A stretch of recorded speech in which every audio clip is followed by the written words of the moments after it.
Nós vimos na aula passada que a visão que passou a predominar desde a Grécia Antiga acerca da constituição da matéria era a visão aristotélica baseada no pensamento de Empédocles.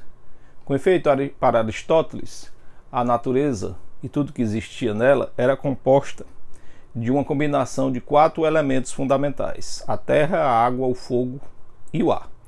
E nos céus, segundo Aristóteles, haveria um 5º elemento, o éter, que comporia a matéria que permeava a Lua, as estrelas e os planetas.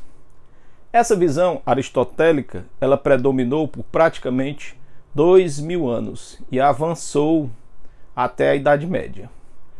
No final da Idade Média, porém, vários estudiosos experimentalistas começaram a misturar substâncias em busca do ouro, que era um elemento muito valioso. E na Idade Média se achava que você poderia, com a mistura de substâncias, usando, por exemplo, fogo, e extrair o ouro.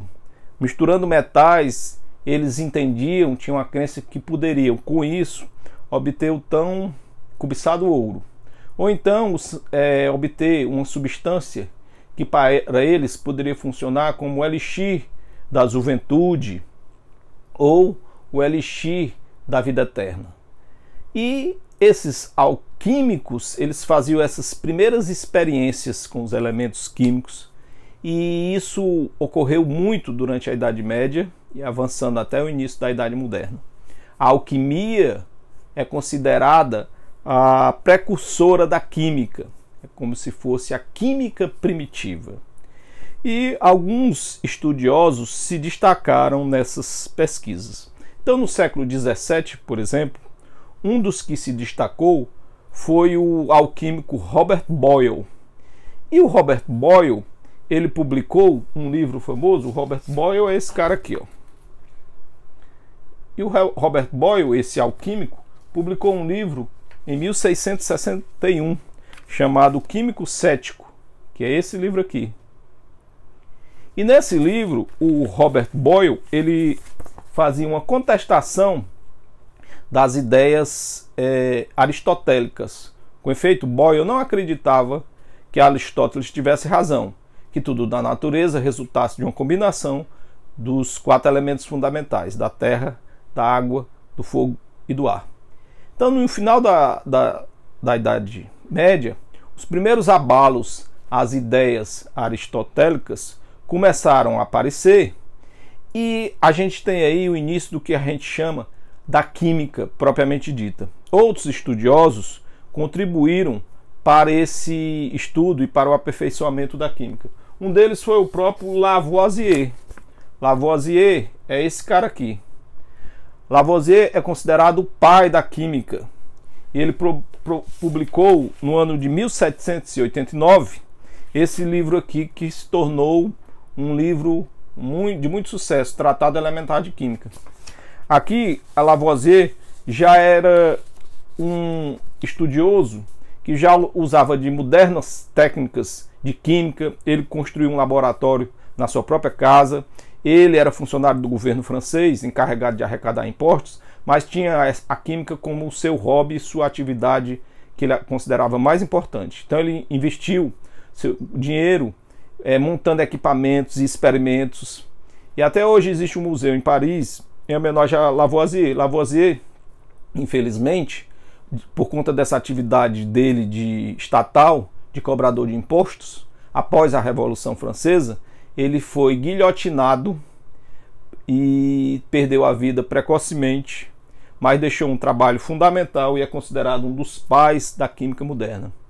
Um outro, no final do século XVIII ainda, um outro estudioso da química, um dos precursores da química, e aí nessa fase a alquimia já está se transformando no início da química moderna.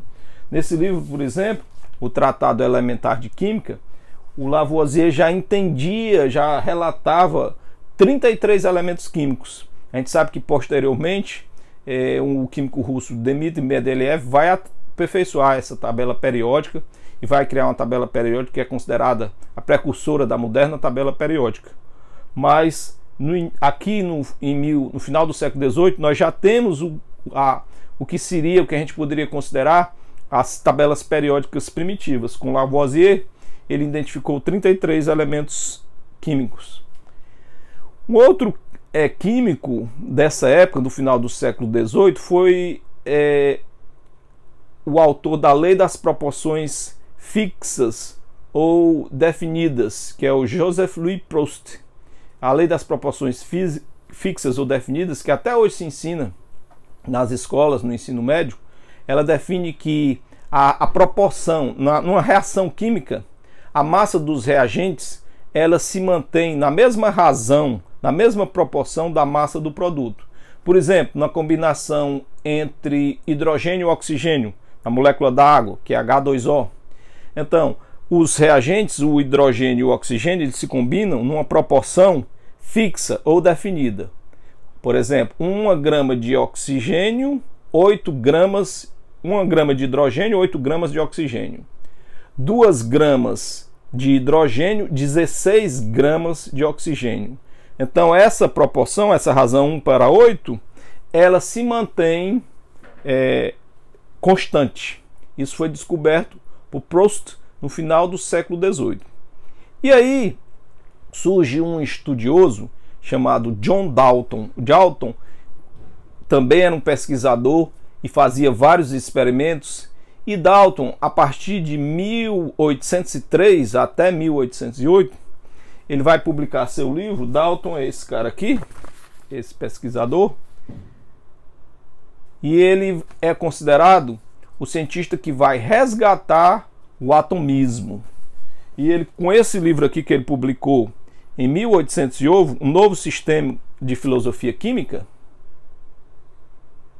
ele vai se opor veementemente às ideias aristotélicas. E aí, já em 1808, com a publicação desse livro de Dalton, nós temos um marco na história da ciência que é considerado o renascimento da hipótese atômica de Leucipo e Demócrito. A gente aprendeu que durante o século V a.C., os filósofos gregos Leucipo e seu discípulo Demócrito passaram a entender que tudo na natureza era uma combinação passaram a entender que tudo na natureza era o resultado de uma combinação de átomos, que seriam substâncias fundamentais, que compariam toda a matéria, como se fosse essa esfera maciça. Esse era o entendimento do grego. Uma esfera maciça, homogênea e indestrutível. Seria como se fosse o átomo. Só que, claro, milhões de vezes menor do que essa esfera aqui.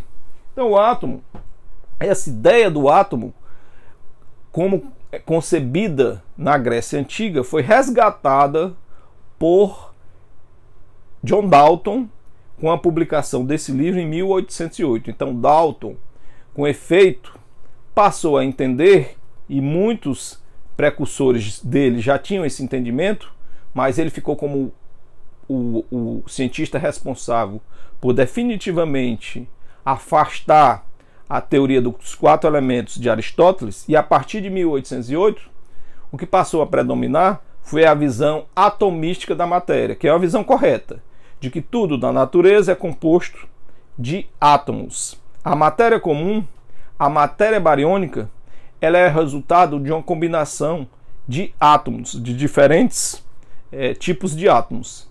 E o entendimento de Dalton de que o átomo era uma estrutura que não se podia destruir, dividir, maciça, homogênea, sem carga, indestrutível e indivisível, que comporia toda a matéria, foi a visão que passou a predominar daí por diante na história da ciência. No próximo domingo nós vamos continuar o nosso curso História do Universo, aqui pelo YouTube, quando falaremos acerca da demolição do 5º e último elemento aristotélico, do éter, que comporia os céus. Mas isso no próximo domingo, aqui pelo YouTube, no curso História do Universo.